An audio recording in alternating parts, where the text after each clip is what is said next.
Welcome back to our YouTube channel Mathfi classes. आज के इस वीडियो में हम पढ़ने वाले हैं वैद्युत आवेश तथा क्षेत्र, जो कि इसका पार्ट 1 पहले बन चुका है। अगर आपने वो वीडियो नहीं देखा है तो आप वीडियो के डिस्क्रिप्शन में जाके वीडियो की लिंक वहाँ पे मिल जाएगी, आप वहाँ से देख सकते हैं। और आज हम पढ़ने वाले हैं वैद्युत आवेश तथा क्षेत्र का पार्ट 2, और इसमें हम पढ़ने वाले हैं बहुत ही ज़्यादा महत्वपूर्ण इंपॉर्टेंट क्वेश्चन जो 2023 की परीक्षा की दृष्टि से बहुत ही ज़्यादा महत्वपूर्ण है। तो चलिए स्टार्ट करते हैं बिना देर किए हुए।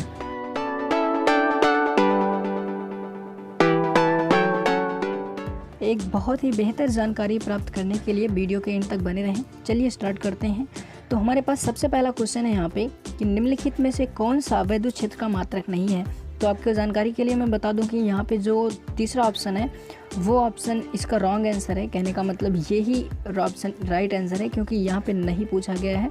और ये न्यूटन पर कूलम, वोल्ट पर मीटर, ये सारी चीज़ें जो होती हैं वो वैद्युत क्षेत्र का मात्रक होता है। आई होप कि आपको समझ में आया होगा।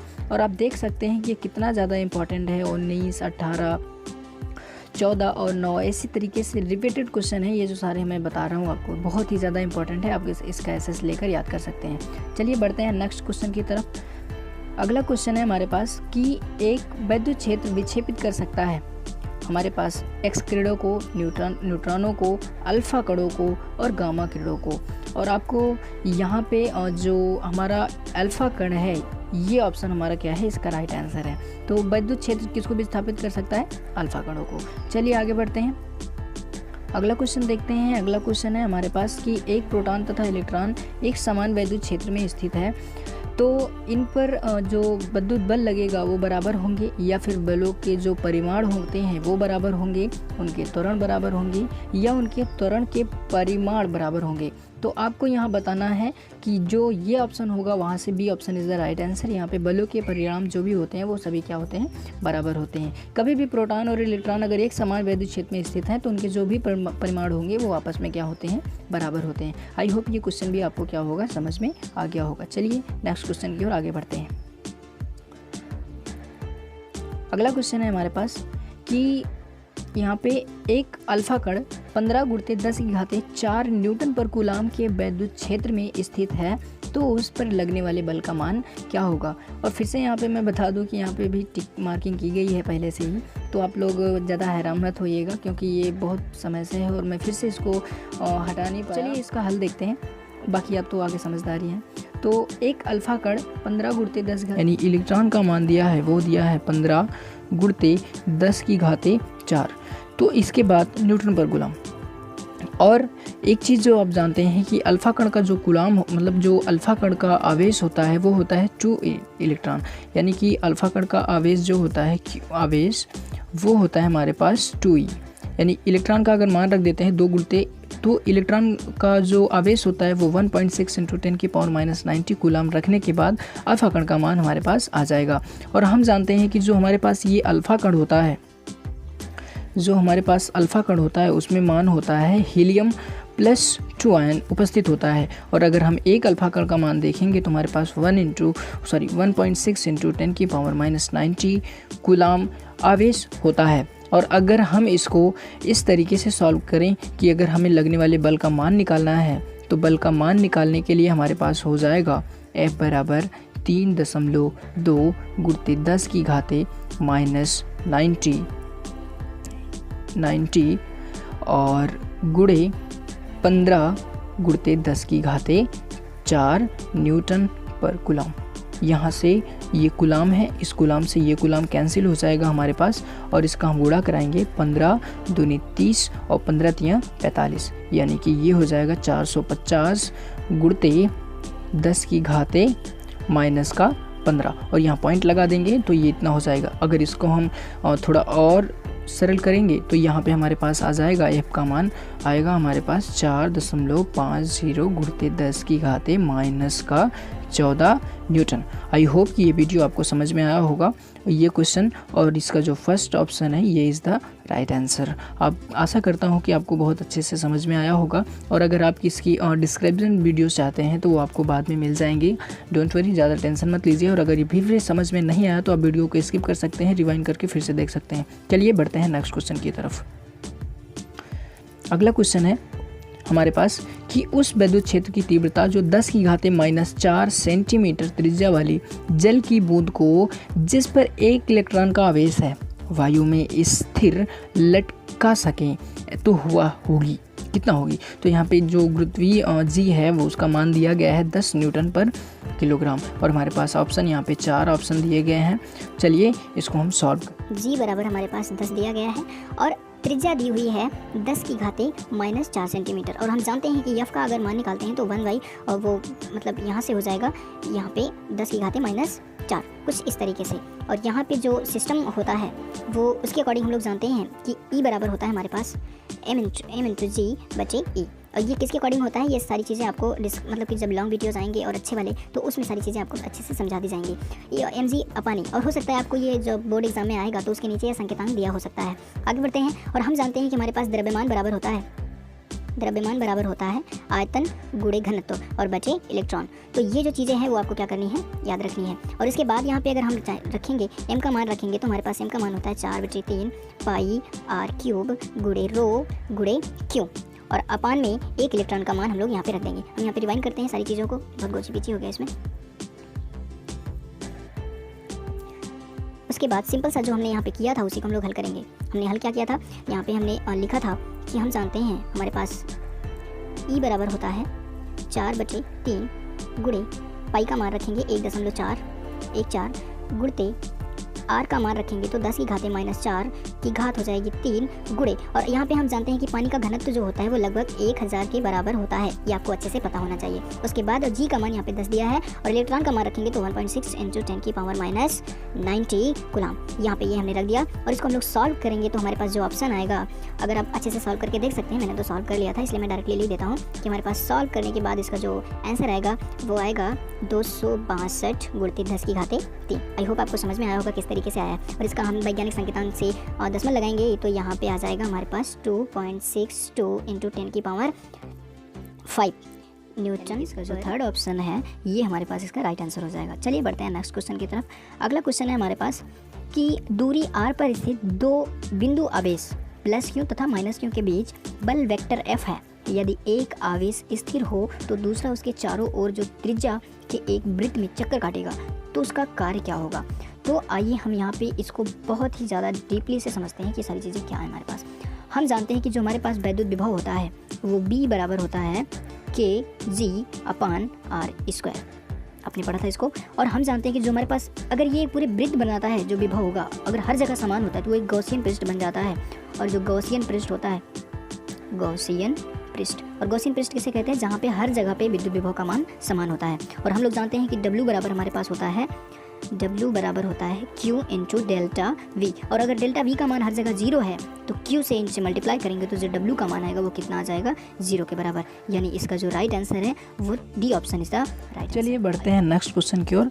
अगला क्वेश्चन है हमारे पास कि वैद्युत क्षेत्र वेक्टर E तथा P आघूर्ण वाले वैद्युत द्विध्रुव पर लगने वाला बल आघूर्ण क्या होता है। तो मैं आपको बता दूं vector P × vector E is the right answer. हमारे पास ये B option is the right answer हो जाएगा। चलिए आगे बढ़ते हैं 22वें क्वेश्चन की तरफ। अगला क्वेश्चन है हमारे पास कि एक वैद्युत द्विध्रुव का आघूर्ण एक वेक्टर होता है जिसकी दिशा क्या होती है। तो मैं आपको बता दूं कि जो वैद्युत द्विध्रुव होता है उसका आघूर्ण जब भी वेक्टर के रूप में होता है तो उसकी दिशा हमेशा ऋण से धन की ओर जाता है, क्योंकि वो ऋण से धन, क्योंकि -q से वो +q की ओर जाता है। तो यहाँ पे जो इसका आंसर हो जाएगा वो हमारे पास D option is the right answer. चलिए आगे बढ़ते हैं 23वें क्वेश्चन की ओर। तो देखते हैं हमारे पास अगला क्वेश्चन क्या है। अगला क्वेश्चन है हमारे पास कि 5 कूलाम आवेश के 2 बराबर तथा विपरीत आवेशों के बीच की 5 सेमी दूरी है, इसके वैद्युत द्विध्रुव आघूर्ण है। तो उसमें से कौन सा राइट आंसर है। हमारे पास 4 ऑप्शन है। मार्किंग पहले से क्यों है, लेकिन मैं इसको विस्तार से अच्छे से आपको मैं बता देता हूँ। चलिए हम देखते हैं यहाँ पे हमारे पास दिया क्या क्या है। यहाँ पे हमारे पास दिया है कि कोई भी -q +q आवेश है और एक -q आवेश है। इनके जो बीच की दूरी है वो लगभग 5.0 यानी कि 5 सेमी के लगभग बराबर है। और हम जानते हैं कि अगर P बराबर, और हम यह जानते हैं कि हमारे पास होता है वैद्युत द्विध्रुव बराबर Q × D। और ये कब होता है, जब आवेश बराबर होते हैं।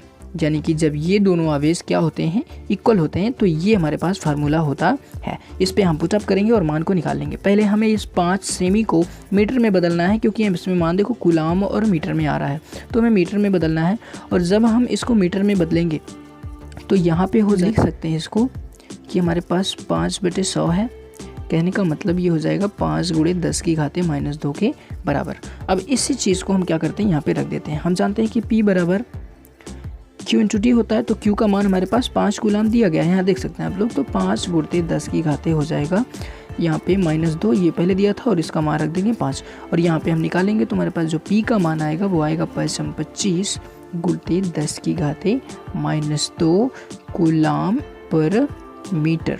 तो ये जो फर्स्ट ऑप्शन है, इसका फर्स्ट ऑप्शन जो होगा वो हमारे पास राइट आंसर हो जाएगा।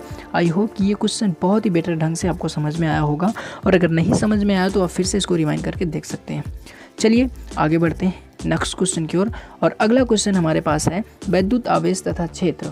इसमें से पार्ट 2 चल रहा है, और इसका अगला क्वेश्चन है 24वां क्वेश्चन कि एक बिंदु आवेश पर वैद्युत द्विध्रुव के कारण लगने वाला जो बल होता है वो किस पर निर्भर करता है। चलिए इसके पहले ग्राफ को समझ लेते हैं कि कभी भी अगर कोई बिंदु आवेश, मान लीजिए क्यों है, यहाँ पे आवेश की बात कर रहे हैं, तो मान लीजिए क्यों आवेश है, और यहाँ पे 2 तरीके से बल लगता है। एक तो उसके समांतर लगता है और एक उसके परपेंडिकुलर लगता है। तो यहाँ पे हम बोलते हैं इसको F परपेंडिकुलर FP, और इसको बोलते हैं F इक्वल। ठीक है, तो अब जस्ट इसी के मान पर हो जाएगा गुणे क्यों, और जस्ट जब इक्वल होता है परपेंडिकुलर रहने पर भी इसका मान होता है KP sine theta upon R³ into क्यों। यहाँ पे भी क्यों होता है। और यहाँ पे अगर हम दोनों देखेंगे तो अगर हम इसका मान निकालेंगे एफ नेट का मान निकालेंगे तो एफ नेट का हमारे पास मान आएगा। आप देख सकते हैं यहाँ पे भी यही चीज़ें हैं और यहाँ पे यही चीज़ें, ये दोनों एक दूसरे के समान होती हैं। तो इसका जो नेट मान आएगा वो आएगा लगभग 1/R³ के बराबर। तो यहाँ पे F प्रोपोर्शनल 1 हमारे पास कि इलेक्ट्रॉन के आवेश एवं द्रव्यमान का अनुपात क्या होता है। बहुत ही अच्छा क्वेश्चन है। इलेक्ट्रॉन का आवेश एवं द्रव्यमान का अनुपात पूछा है। इसको थोड़ा सा छोटा कर लेते हैं और यहाँ पे हम देखते हैं इसका हल कि जब भी हमारे पास ये सारी चीज़ें आती हैं तो हमें बहुत ही बेटर ढंग से सारी चीज़ें समझ में आती हैं, क्योंकि ये चीज़ें बहुत ही आसान होती हैं। बस थोड़ा सा मान रखना होता है और थोड़ा सा गोचा पीछी करनी होती है बस। यहाँ पे हम जानते हैं कि हमारे पास एक इलेक्ट्रॉन का आवेश जो होता है वो होता है 1.6 × 10⁻⁻⁻। और उसके बाद द्रव्यमान का मान जानते हैं कि m का मान होता है इलेक्ट्रॉन का द्रव्यमान 9.1 × 10⁻31 kg। आई होप कि आपको आता है। चलिए आगे बढ़ते हैं। इसमें हम जानते हैं अगर इन दोनों का अनुपात देखेंगे तो हमें जस्ट क्या करना है, इलेक्ट्रॉन बचे उसका द्रव्यमान। तो यहाँ पे हमारे पास मान आ जाएगा, अगर हम इसको करेंगे तो 1.6/9.11 या फिर 1 ही लिख सकते हैं आप। इसका हो जाएगा 10⁻12। अगर ये उधर जाएगा तो प्लस में हो जाएगा और इसको घटाएंगे तो यहाँ पे आ जाएगा 12। अब इसका हम यहाँ से भाग करेंगे तो भाग करने के बाद हमारा जो आंसर आएगा वो आएगा लगभग 1.77 × 10⁻11।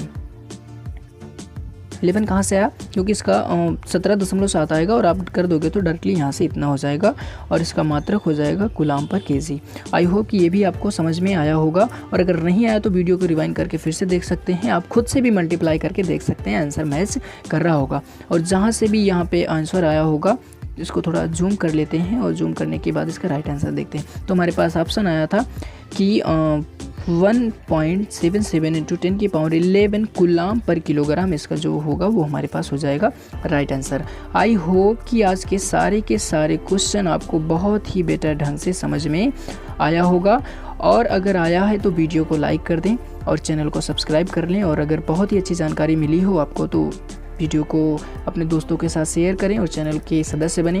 और एक महत्वपूर्ण जानकारी कि यहाँ पे जो हमारे पास इसके वेबिनार्स होते हैं या फिर हमारे पास जो बड़े बड़े क्लासेस होते हैं वो सारे क्लासेस आपके डायरेक्टली व्हाट्सएप पे दिए जा सकते हैं। आपको यूट्यूब पे ढूंढने की ज़रूरत नहीं है। तो हमारे पास व्हाट्सएप की ग्रुप की लिंक है वो हमारे डिस्क्रिप्शन में दी हुई है। आप वहाँ से जाके हमारे व्हाट्सएप ग्रुप में ऐड हो सकते हैं और आपका स्वागत है हमारे व्हाट्सएप ग्रुप में। तो चलिए, मुझे लगता है आज का वीडियो आपको कुछ समझ में आया होगा। जो भी जानकारी हो आप कमेंट में आप कमेंट कर दीजिएगा, जो दिक्कत हुई होगी वो भी बता दीजिएगा ताकि मैं उसका सॉल्यूशन आगे से निकाल सकूं।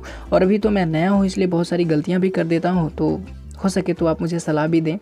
चलिए मिलते हैं नेक्स्ट वीडियो में, तब तक के लिए जय हिंद, बाय बाय।